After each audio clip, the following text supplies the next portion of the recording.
Assalamualaikum warahmatullahi wabarakatuh. Perkenalkan, nama saya Muhammad Arif Anugrah dari Prodi Akuntansi Lembaga Keuangan Syariah dengan NIM 19280035. Kali ini saya akan menjelaskan mengenai kerangka kodifikasi berbagai standar profesi yang terbagi atas dua, yaitu perikatan astetasi dan perikatan non-astetasi.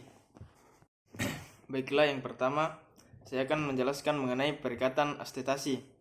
Perikatan astetasi yaitu bila seorang akuntan yang berpraktik sebagai akuntan publik, selanjutnya disebut dengan sebagai praktisi, melaksanakan suatu perikatan astetasi sebagaimana didefinisikan berikut ini. Perikatan tersebut diatur dengan standar astetasi dan pernyataan serta interpretasi pernyataan yang diberikan dengan standar tersebut. Suatu perikatan astetasi adalah perikatan yang ada di dalam praktisi mengadakan perikatan untuk menerbitkan komunikasi tertulis yang menyatakan suatu kesimpulan tentang keandaian asersi tertulis yang menjadi tanggung jawab pihak lain. Kemudian perikatan astesi terbagi atas dua, yaitu standar auditing dan standar atestasi. Yang akan saya jelaskan pertama yaitu standar auditing adalah standar atau aturan atau kriteria yang ditetapkan dan disahkan oleh Institut Akuntan Publik Indonesia atau yang disingkat biasa IAPI, meliputi tiga bagian yaitu standar umum, standar pekerjaan lapangan, dan standar pelaporan beserta interpretasinya. Standar auditing merupakan pedoman audit atas laporan keuangan historis. Standar auditing terdiri dari 10 standar yang dirinci dalam bentuk pernyataan standar auditing yang disingkat PSA.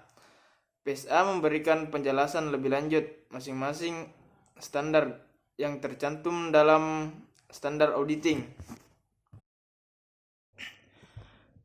Di standar auditing terdapat PSA, yaitu pernyataan standar auditing, merupakan penjabaran lebih lanjut dari masing-masing standar yang tercantum di dalam standar auditing. PSA berisi ketentuan-ketentuan dan pedoman utama yang harus diikuti oleh akuntan publik dalam melaksanakan penugasan audit. Kepatuhan terhadap PSA yang diterbitkan oleh IAPI ini bersifat wajib bagi seluruh anggota IAPI. Termasuk di dalam PSA adalah interpretasi pernyataan standar auditing yang merupakan interpretasi resmi yang dikeluarkan oleh IAPI terhadap ketentuan-ketentuan yang diterbitkan oleh IAPI dalam PSA. Kemudian di ISPA terdapat interpretasi pernyataan standar auditing yang biasa disingkat IPSA. Di dalam PSA terdapat interpretasi pernyataan standar yang merupakan interpretasi resmi yang dikeluarkan oleh IAPI terhadap ketentuan yang ada di dalam PSA. IPSA dapat memberikan jawaban atas pernyataan atau keraguan dari penafsiran ketentuan yang dimuat dalam PSA, yang artinya interpretasi ini lebih lanjut dan luas dari berbagai ketentuan di dalam PSA. Selanjutnya saya akan menjelaskan bagian kedua dari perikatan astetasi, yaitu standar astetasi adalah memberikan kerangka untuk fungsi astetasi bagi jasa akuntan yang mencakup tingkat keyakinan tertinggi yang diberikan dalam jasa audit atau laporan keuangan historis, pemeriksaan atas laporan keuangan prospektif, serta tipe perikatan astetasi lain yang memberikan keyakinan yang lebih rendah, yaitu review, pemeriksaan, dan prosedur yang disepakati. Kemudian di standar astetasi terdapat pernyataan standar astetasi yang biasa disingkat PSAT.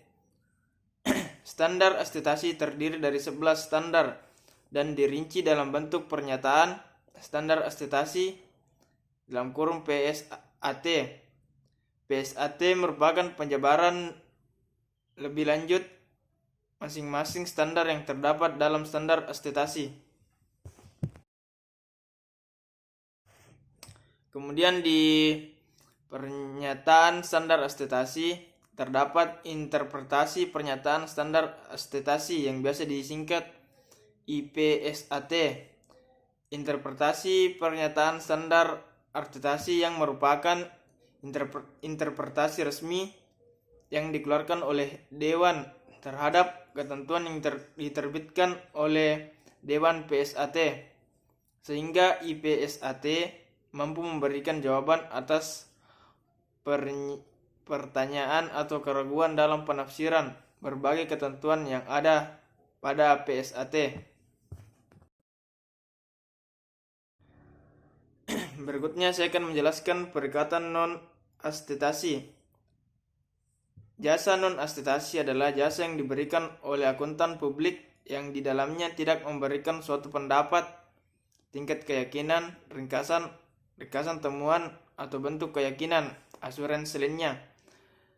Di bagian ini terdapat 3 bagian, yaitu standar jasa akuntansi, 2 standar jasa konsultasi, dan ketiga standar pengendalian mutu. Berikutnya saya akan menjelaskan mengenai standar jasa akuntansi, yaitu memberikan rangka untuk fungsi non-atestasi bagi jasa akuntan publik yang mencakup jasa akuntansi dan review. Standar jasa akuntansi dan review dirinci dalam bentuk pernyataan standar jasa akuntansi dan review yang biasa disingkat PSAR. Di dalam standar jasa akuntansi dan review terdapat pernyataan standar jasa akuntansi dan review PSAR, dirinci dalam bentuk pernyataan standar jasa akuntansi dan review, bersifat mengikat akuntan publik sehingga pelaksanaannya wajib. Kemudian di dalam PSAR terdapat interpretasi pernyataan standar jasa akuntansi dan review yang biasa disingkat IPSAR. Termasuk di dalam pernyataan standar jasa akuntansi dan review adalah interpretasi pernyataan standar jasa akuntansi dan review yang merupakan interpretasi resmi yang dikeluarkan oleh Dewan terhadap ketentuan-ketentuan yang diterbitkan oleh Dewan PSAR. Kemudian saya akan menjelaskan bagian kedua, yaitu standar jasa konsultasi. Standar jasa konsultasi memberikan panduan bagi praktisi yang menyediakan jasa konsultasi bagi kliennya melalui kantor akuntan publik. Dalam jasa konsultasi, para praktisi menyajikan temuan, kesimpulan dan rekomendasi, sifat dan lingkup pekerjaan. Jasa konsultasi ditentukan oleh perjanjian antara praktisi dengan kliennya.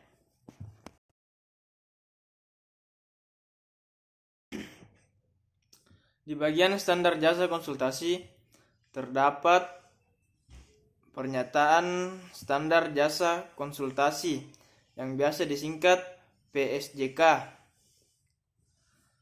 Dan di dalam pernyataan standar jasa konsultasi terdapat interpretasi pernyataan standar jasa konsultasi yang biasa disingkat IPSJK.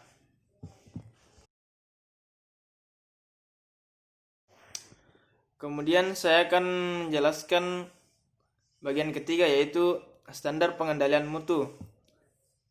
Standar pengendalian mutu adalah memberikan panduan bagi kantor akuntan publik dalam melaksanakan pengendalian kualitas jasa yang dihasilkan oleh kantornya dengan mematuhi berbagai standar yang diterbitkan oleh Dewan Standar Profesional Akuntan Publik dan aturan etika Departemen Akuntan Publik. Di dalam standar pengendalian mutu terdapat pernyataan standar pengendalian mutu yang biasa disingkat PSPM. Sistem pengendalian mutu KAP diatur dalam pernyataan standar pengendalian mutu yang biasa disingkat PSPM nomor 1 yang dikeluarkan oleh Komite SPAP. Kemudian di bagian pernyataan standar pengendalian mutu terdapat interpretasi pernyataan standar pengendalian mutu yang biasa disingkat IPSM. Baiklah, itulah video singkat saya mengenai kerangka kodifikasi berbagai standar profesi. Lebih dan kurangnya mohon dimaafkan. Wassalamualaikum warahmatullahi wabarakatuh.